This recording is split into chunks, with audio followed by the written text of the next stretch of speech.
Check your shower right now. If you own a bottle of Oribe Serene Scalp Densifying Shampoo, there is a real chance you need to stop using it today. Federal regulators and the product's own manufacturer are telling consumers across the United States and Canada the same thing. Put the bottle down, check the code stamped on the bottom, and do not lather up until you know whether yours is one of the recalled units.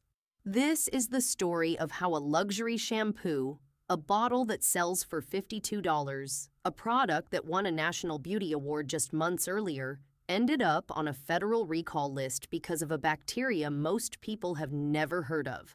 And it's a story about how little most of us actually know about what regulators do and don't do before a beauty product ever reaches our bathroom shelf. Let's start with what happened. On July 1, 2026, the U.S. Food and Drug Administration posted a company announcement from Kao USA, the American arm of the Japanese consumer goods giant Kao Corporation. Kao was voluntarily recalling select lots of one specific product, Oribe Serene Scalp Densifying Shampoo, in both its 8.5-ounce and its 33.8-ounce sizes. The reason? The shampoo may be contaminated with a bacterium called Pluralibacter gergoviae. Now, if you've never heard of Oribe, here's why this matters to so many people. Oribe, pronounced Oribe, is a genuine luxury name in hair care. It was founded by the celebrated hairstylist Oribe Canales, along with the industry veterans Daniel Connor and Tevye Finger, who raised $6 million to launch it as a startup. The brand built its reputation backstage at fashion shows and inside high-end salons. In late 2017, it was acquired by Kao, a deal whose terms were never officially disclosed, but which industry insiders at Women's Wear Daily estimated at somewhere between $400 and $430 million. This is not a bargain bin product. The Serene Scalp Densifying line, launched in early 2025, was developed with a board-certified trichologist, that's a specialist in hair and scalp health, and it was aimed squarely at people worried about thinning hair. It even won an Allure Best of Beauty Award that same year. So this is a product people trusted, a product people spent real money on, often precisely because their hair was already fragile and they wanted something gentle and premium. That context matters, because the people most drawn to a thinning hair product may also be people dealing with age, illness, or medication. And as we'll see, that overlaps with exactly the group this bacteria can actually threaten. So what exactly is Pluralibacter gergoviae? Let's be careful and accurate here, because this is where fear can easily outrun fact. Pluralibacter gergoviae, formerly known as Enterobacter gergoviae, is a gram-negative rod-shaped bacterium. It belongs to the Enterobacteriaceae family, the same broad family that includes organisms like E. coli and Salmonella. It's found widely in the environment, in soil, in water, and on plants. Here's the crucial part, and it's the part the FDA itself emphasized. In the agency's own words, though Pluralibacter gergoviae bacteria pose little medical risk to healthy people, those with certain health issues, such as weakened immune systems, may be more susceptible to infection by the bacteria. Read that carefully. For a healthy adult, casual exposure through shampoo is unlikely to cause serious illness. This is not a flesh-eating superbug scenario. But, and it's an important but, the risk is not zero, and it is genuinely higher for some people. Why does this particular bug keep showing up in cosmetics? Because it has an unusual talent. Pluralibacter gergoviae is naturally resistant to parabens, the very preservatives the cosmetics industry relies on to stop products from growing microbes. It produces a specialized enzyme and uses cellular pumps that actively push those preservatives back out of the cell. In other words, it can survive inside the exact chemical environment that's designed to kill germs. That's why microbiologists consider it a recurring headache for personal care manufacturers, and why it has been implicated over the years in recalls of eye creams, skin creams, children's shampoos, hand cleaning pastes, and cleansing wipes. So who actually needs to worry? Let's be specific, and let's stick to what The medical literature genuinely supports. For the general, healthy population, the documented risk is low. But Pluralibacter gergoviae is what doctors call an opportunistic pathogen. It takes advantage of an opening. The people most at risk are those with weakened immune systems, cancer patients undergoing treatment, organ transplant recipients, people with chronic illnesses, the very elderly, and newborns. Medical case reports have tied this organism to urinary tract infections, bloodstream infections, wound infections, respiratory infections, eye infections, and, in the most severe documented cases, sepsis.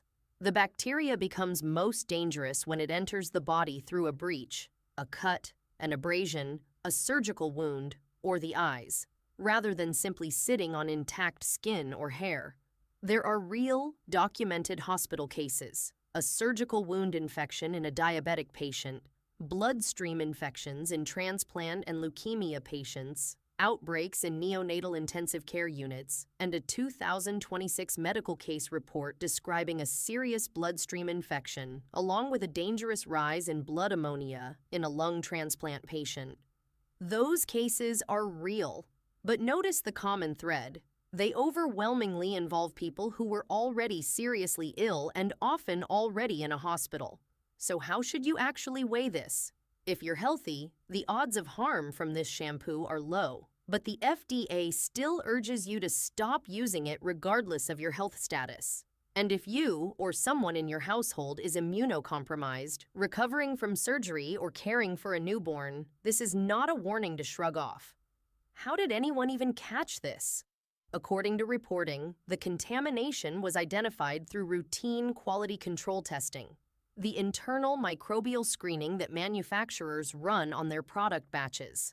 This wasn't triggered by a wave of sick customers. In fact, and this is important for keeping the story honest, as of this recording, there are no reports of illness linked to the affected product. Let me repeat that because it matters. No illnesses have been officially confirmed in connection with this recall. The company's public statements did not spell out exactly how the bacteria got into the product, and Kao acknowledged that a fuller investigation into the scope of the issue was still ongoing.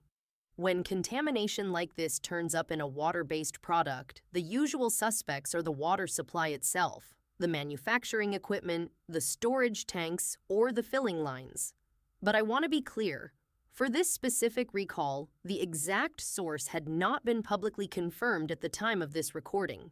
Here's what Kao USA did say, word for word, in its official recall announcement. At Kao USA, the safety of our products and consumers is our highest priority. We are working with our partners to review manufacturing practices to help prevent similar issues in the future. The company said it was working with the FDA to pull the affected lots from its warehouses, and it asked retail and salon partners to remove those lots from sale and return them for safe disposal. According to the FDA's enforcement data, as reported by the health outlet The Healthy, this was classified as a Class 2 recall. The FDA's designation for a situation in which exposure may cause temporary or medically reversible adverse health consequences, and where the probability of serious harm is remote. That same reporting put the number of affected units at 828 individual units, shipped to 37 states, plus the District of Columbia and Canada, a list that includes Massachusetts and every state in New England. And here's a detail that turns this from a one-off into something closer to a pattern. This is not the first time Kao has recalled a product for this exact bacteria. Back in March 2022, Kao USA recalled its Jergens Ultra Healing Moisturizer in 3-ounce and 10-ounce sizes after Pluralibacter gergoviae was detected. That recall was even expanded to add more lot codes, and it was eventually completed and formally terminated by the FDA, with no illnesses reported. Same company, same bacterium, roughly 4 years apart. That doesn't prove negligence, but it's a fair question to ask whether every lesson from 2022 was fully absorbed. So let's get practical. What should you actually do? First, go look at your bottle. The recall covers only the Serene Scalp Densifying Shampoo, not every Oribe product, and not even the whole Serene Scalp line. Turn the bottle over. The lot code is printed in black ink on the bottom, and the affected codes begin with the letters YR. Specifically, for the 8.5-ounce bottle with a UPC ending in 231242, the code is YR010556. For the 33.8-ounce bottle with a UPC ending in 231273, the codes are YR010566 and YR010576. If your bottle was made between February 21st and 26th of 2026 and carries one of those codes, it's included. Second, if it matches, stop using it. The FDA and Kao both say to discontinue use regardless of your health status. Don't finish the bottle just to use it up. Third, contact the manufacturer. Kao set up the Kao Professional Hair Technical Hotline at 800-333-2442 and an email address, Oribe complaints@kao.com. You can use these to arrange a free replacement and to report any adverse reaction you experienced. Many retailers will also take a return for a refund. Fourth, if you're immunocompromised or if you develop persistent scalp irritation, a skin infection, eye symptoms, or any unusual illness after using a recalled bottle, contact a healthcare provider and mention the recall.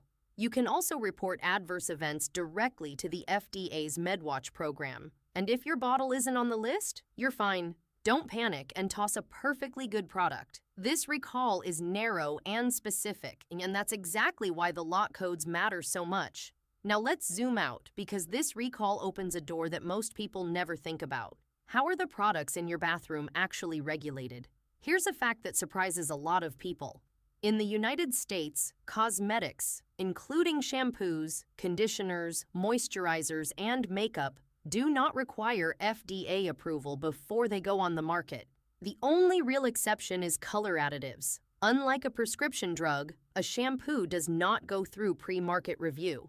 The FDA's own guidance puts it bluntly. FDA regulated does not mean FDA approved. Companies themselves are legally responsible for making sure their products are safe and properly labeled before they ever sell them. For decades, the agency's power here was strikingly limited. It couldn't even force a company to recall a dangerous cosmetic. It could only request one. That began to change with a law called MOCRA, the Modernization of Cosmetics Regulation Act of 2022, which the FDA describes, in its own words, as the most significant expansion of FDA's authority to regulate cosmetics since the Federal Food, Drug, and Cosmetic Act was passed in 1938. Under MOCRA, the FDA finally gained the power to order mandatory recalls, to require manufacturers to register their facilities, and to require companies to report serious adverse events within 15 business days. But notice something about the Oribe case. This was a voluntary recall. The company initiated it itself, and that's actually how the system is designed to work, and how the vast majority of recalls still happen. That new mandatory recall power is really a backstop, a tool for when a company refuses to act. The FDA has said it still expects most violative cosmetics to be pulled voluntarily. That's a genuine strength when a company acts responsibly and quickly, the way Kao appears to have done here. But it also means a great deal depends on manufacturers policing themselves, running that routine testing, and then choosing to act on what they find. When a company does the right thing, the system works quietly. The uncomfortable question is what happens when one doesn't. So where does all of this leave you, tonight, standing in your own bathroom? The bottom line is simple, and it's worth repeating. If you own Oribe Serene Scalp Densifying Shampoo, check the bottom of the bottle for a code starting with YR, specifically YR010556, YR010566, or YR010576. If it matches, stop using it and call Kao at 800-333-2442 or email oribecomplaints@kao.com for a replacement. As of this recording, no illnesses have been confirmed. The recall sits at the FDA's middle risk tier, and the danger is real mainly for People with weakened immune systems. But the guidance for everyone is exactly the same. Don't use the recalled lots. And maybe let this be a small nudge. Take 30 seconds the next time you're in the bathroom and actually look at what's on your shelf. Understand that expensive and award-winning do not mean impossible to contaminate, and that in the world of cosmetics, the first line of defense is very often the company itself, and the second line of defense is an informed consumer who knows to check the label. So check your bottle. Share this with someone you know who uses Oribe, and the next time a product you love turns up on a recall list, you'll know exactly what to do.